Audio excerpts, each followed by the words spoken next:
Hey guys, welcome to episode 3 of us editing this dropshipping store that we go ahead and we started. For anybody who doesn't know, we actually only used one product for dropshipping, and we selected this one product on Oberlo through AliExpress, of course, and we separated it into many different products through the variations. And so from that, we have 1, 2, 3, 4, we have about 12 products, maybe even 13, I think, and that creates a whole spectrum of products just from one seller, one manufacturer, and it creates a whole store for us. Now, something that we did is we actually we decided to add some photos now and do some editing. So I'll tell you guys what I did kind of off screen. So the first thing I did off screen, which was a little tedious and a little annoying, but I had to get it done, was I made sure all the image product sizes were exactly the same or very close to exactly the same. So the same kind of distance in height and length, right? And you could see they look a lot better that way. And I think the reason why that's important is because, you guys saw in the last episode, if one box, of the image is a little bit bigger than the other, it just doesn't look clean. It doesn't look professional. It doesn't look classy. It doesn't look good, right? And at the end of the day, if your business doesn't look good, that's a representation of you and how you operate. And if it doesn't look good, people are just not going to trust it. They're not going to work with you. And they're not going to, want to work with you, and that's going to drop your conversion rate overall. So as best as we can make this business possible is what we're going to try to do. Now, we actually changed the type of product settings. So when we view certain products, right, maybe it's in the theme settings here. So I believe it is in... Let's see here, in the product setting, okay, there are different styles, and these different styles affect how the product is viewed from a page, right? So kind of like this, we have a little add to wish list button, we had a quick view, and we could change these kind of features, but we can, change. So if we wanted to go with style 1, I'll kind of show you how style 1 goes. Now, just so everybody knows, when you're kind of switching stuff like this that's critical to the website and it affects the whole entire website, you want to wait till this whole green bar on top fully loads. So it's fully loaded, as you can see, and let's see here. You can see here the difference now are these 3 buttons that load. Now, our images are not big enough for these 3 buttons to fully fit the screen, so it's not going to be optimal for us. Let's go ahead and take a look at style 2. So like I said, once again, we're going to wait for everything to load. Now, style 2 is where the price is already written and the text is already written on the product page. Now, this would be good if we used like for example, a white text color to show kind of like what the product is showing. However, in this case, it is black, and when you hover over, it becomes gold or orange. And honestly, I don't like that. On top of that, it takes away from the actual product. So let's go ahead and take a look at style 3. So style 3 is something I recommend for usually like a white type of background type of product where this bar shows up. Now, like I said, it doesn't look too good since our box images are kind of small. Let's go ahead and take a look at style 4. So you can see that style 4 is a little bit different. It shows these 2 buttons, quick view and wish list, with the title, and they kind of have this sliding in effect, which is also nice, but it doesn't really fit for what we're doing here, and especially the image sizes. Typically in a store like this, the image sizes are not going to look like this. In fact, any kind of dropshipping store or product website, the images are not in this shape. For example, we created the One Interactive store last time. You could see how the images have this tall kind of view, and this is the exact same theme using the Wolf of Shopify theme. It looks much cleaner and much more organized, as you could see, right? So something that we're going to want to do is we're going to want to tailor the theme settings to how our product images look and how our theme fits. Let's take a look at style number 5. And once again, I'm always pausing the video here to show you guys and so we don't have to both wait for the loading time. Okay, so style 5 fits us a little bit better. You can see here style 5 is when you hover over, you have a add to wish list and a quick view button, right, with a select option, so different options for sizing, right? And so this one looks a little bit better. It doesn't really impede too much on the product image, and it has this nice slider effect that when you hover over the images of wishlist and quick view, this little bar here slides up, and this option, it switches from the price to the option, which is also very nice. So this is style 5. Let's take a look at style 6. All right, so style 6 is actually one of my favorites right now because it doesn't take anything away from the actual images. It just has this little thing where once you hover over your mouse, it has these 3 options: select option, quick view, and add to wish list, which I actually really like. And the cool thing about this is it doesn't really have to be a add to wish list, or it doesn't have to be a quick view or anything like that. If you know about coding, you can edit these things. But in my case, I'm going to leave it the way it is. Now, just for the sake of this video, we're going to view the other styles. But something that I will say is, like I said, these different settings are a blessing to us and a benefit because we get to tailor our theme to our actual product. So, like I said, not one, for many themes, there's this kind of expectation that's like one theme fits all, and that's not really the case. And this one style fits all. You could see here these images, the way these images are formed, they're almost larger in width, or in width than they are in height. And for an image like this, it's definitely not typical for a Shopify store. So when we have more settings that we have available to us, that's going to help us in the long run. Let's take a look at style number 7.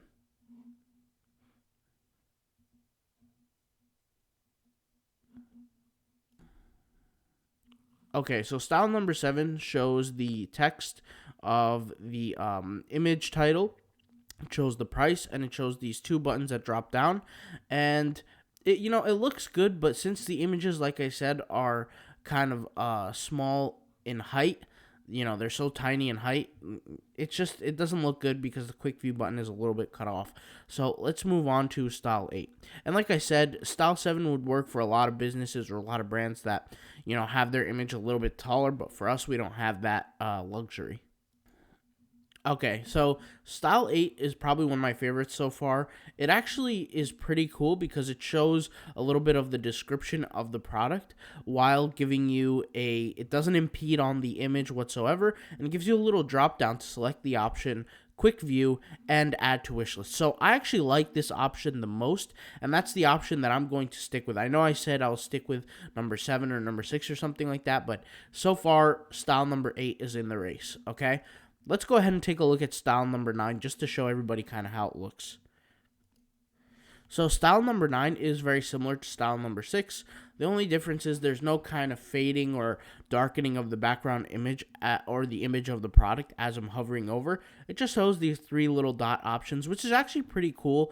I could really picture this for like some kind of fitness website where there's like this one product and the background is all white, and then you have this kind of slider that comes up and the image is not really in this kind of rectangle shape, more of a square shape where it's all the same sides all around. But overall, style number 9 is great. I'm going to stick with style number 8. I think we like that a little bit more, and it looks very, very unique. And on top of that, it has the conversion optimization function where we get to see everything for the store right in front of our eyes. So if a consumer wants to buy something right away or get to learn more about the product, it's all right here available to us. So this is actually really good. Now, back to our edits that we did. Before, there was this section, but it was almost blank. And what I mean by almost blank was if you guys check out the last video, this stuff never existed. Like, these photos never existed. Basically, what this is banner 4. We set up banner 4. And banner 4 is a great setting to have if you don't know how to create a hero banner. And so, what a hero banner is, it's a banner from edge to edge of the screen that covers the full width of the screen, and usually takes up a lot of real estate on the website, right? It takes up a lot of space. And so banner number 4 kind of does the job by including 3 banners that are essentially glued together. So this is the first banner, right, which is right here. This is the second banner, and this is the third banner, right? They're 3 kind of glued together. Whenever you take your mouse and hover over, they're clickable images, and you can also click shop now here. Now, if you see here, guys, what we did was we added a logo, and these images were kind of gone. So when I selected on an image, I could go ahead and remove this, right?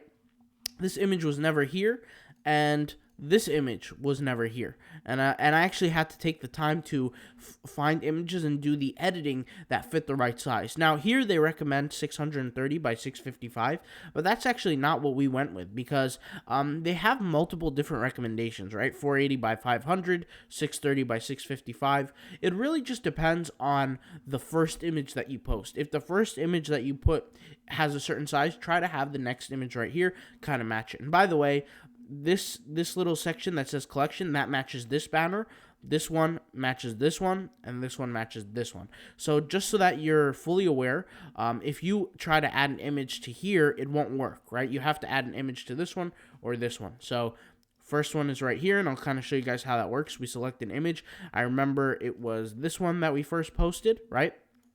And then we'll go back here and we'll add this image. So we go over here, select image, and I believe it was this one, but let's just double check here. Let's just see. Yeah, I think that was it, or maybe I could be wrong, but yeah, that was it, right? So they're about the same height, right? It's not too, one is larger than the other, so that does a great job for us. And our progress is already saved, so we didn't make any real changes. All right, let me go back and select that. That's my mistake. Let's see here. There we go. Now let's hit select. And you can see here, these were the original images that we selected, so we don't have to really save an option. What we did here is we added a split banner. Now, last time you guys saw me, I did add the split banner, but I never added the images. And once again, with the split banner, split banners are known as banner version 1. With the split banner, you want to have the images around the same size, right? This is going to create just this clean symmetry. And for here, since we're selling wraps, like vehicle wraps, on the left, we're going to call this type of color, chameleon type wraps, and these one are going to be just regular chrome wraps. So if I was to edit, the collection, right, instead of new collection that it says up here, I'm just going to type up the word shop, okay? And I'm going to do the same for this one. So instead of new collection up here, it's going to say shop, right? And then under the shop, okay, I kind of made a mistake there. Let's go ahead and place it right here, okay? Shop, and then under shop, as you could see, I'm gonna make it say Chrome wraps, all in capital, and it's gonna be white. Now we can make some changes in the future, so we can make this background a little bit darker, and we can remove the image and add like an overlay to it.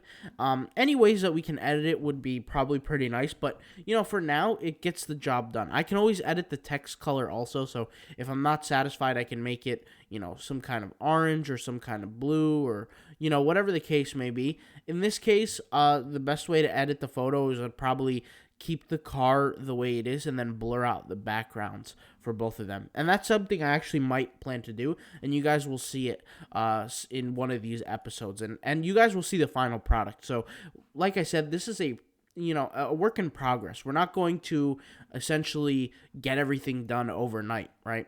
So the next thing we want to edit here is chameleon wraps. Let's just make sure I spelled chameleon right. Let's go ahead and copy and paste this here. Yeah, so I did spell chameleon right. So spelling is very important, and you guys know I'm bad at spelling, so this is pretty good so far. And like I said, this whole theme is a Wolf of Shopify theme. If we want our theme to look a little bit cleaner, we will have to make some photo editing changes, okay? Instead of it saying bestseller here, I don't want it to say bestseller. I want it to say featured products. And to be honest, it really doesn't matter what you sell or what you write the title as for your product. This is, let's see here. This is, I believe, product version 1 right here. And the reason why it says Chrome Wraps is just because it's the collection name. But we can limit the amount of products shown, and we can edit the collection.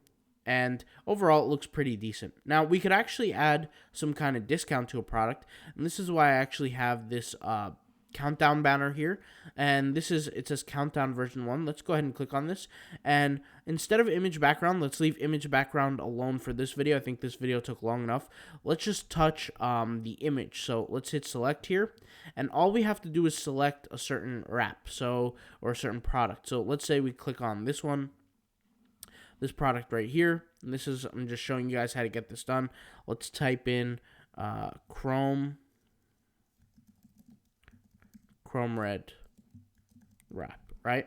And this is on the home page. So we're giving focus to one specific product, and then we could always add, change the description. But for now, I just want to show you guys how the time settings work to create a countdown banner. Let's go ahead and remove this 2020 and turn it into 2021. And you will see that it will change. Let's just go ahead and save our progress here. It should say, a large countdown banner. It's going to count down from years to months, to date, to time, all that kind of stuff. So you could see here, it's counting down. Now, the best way that this would work is that if the countdown timer has like 2 days, 5 days, maybe even an hour or 3 hours, and a lot of traffic is coming, and this would actually, if it's something like a Black Friday sale or something like that, if somebody was to click on shop now, it could take them to any kind of collection, any kind of page. Ideally, it would take them to either the product page for this correlated product, which would be this product, or it would take them to a collection of products, right? And then you would obviously change the title because it has to make sense. But once that happens, it would take them to a certain product, and guess what? At the product, there is a countdown timer and there is a amount sold in the last 30 hours. Now, if you guys are seeing this gray background here, it's because we actually have the option to add a background to the product page. Now, that's not something I plan on doing in this video, and that's not even something I plan on doing with this store. So we will pick a different product style and all that kind of stuff, but we're going to wait for the next video. We're going to take things a little bit slower, and we're just going to, take things step by step, all right? So let's go ahead and save our progress. And something, like I said, that I did that was very important for this episode was we made sure the images are roughly all the same size. And this goes for the very top here all the way to every single product page. And that's actually a very, very tedious kind of step that needs to get done, because if your images, are not all the same size, there becomes a problem. And of course, throughout this whole entire process, we're using the Wolf of Shopify theme. Like I said, the reason why I use it is it has certain conversion optimization tactics. If I was to just show you guys a finished product, and yes, this is the store that I built, the One Active store here. This store shows off certain products in a very clean way using the Wolf theme, right? When it's a fully completed project, you could see that it looks very well. So if I was to click on, let's say, tops here, we could see this is a specific type of collection, right? A specific type of collection page that we usually don't see. If I was to click on an actual product, right? We have a review tab, we have a sticky banner. You guys obviously can't see because in this section we have a sticky banner, right, that displays the review, the product name, the image, right? We have the review section, so the reviews show up right here, and this is a review that I created and I tested. Additional information with the image and some more information right here. We have the description information, which I don't even know if we really paid attention to this description information for this kind of store, but it's okay. We have the add to cart, stock timer, scarcity stock timer. We have our amount sold in the last amount of hours, also creates scarcity and social proof, and this one is the real-time visitor count, which creates social proof and just gives people that comfort. I believe it's called comfort bias, but I'm not really sure. I know that when other people are doing something similar, I believe that is called comfort bias. I don't really know, and it gives you more comfort to do something else. There's over 1,000 cognitive biases out there, so I can't remember every single one, obviously. But all these different conversion tactics matter when it comes to playing this essential game of Shopify. At the end of the day, this whole thing is a game. And so we're taking things extremely slow with this store because I really want to show everything that I'm doing and the amount of time it takes. So like I said, editing the images and all that stuff, very, very tedious work, but it had to get done. All right, guys, I'll talk to you guys in the next episode, and let's keep things up.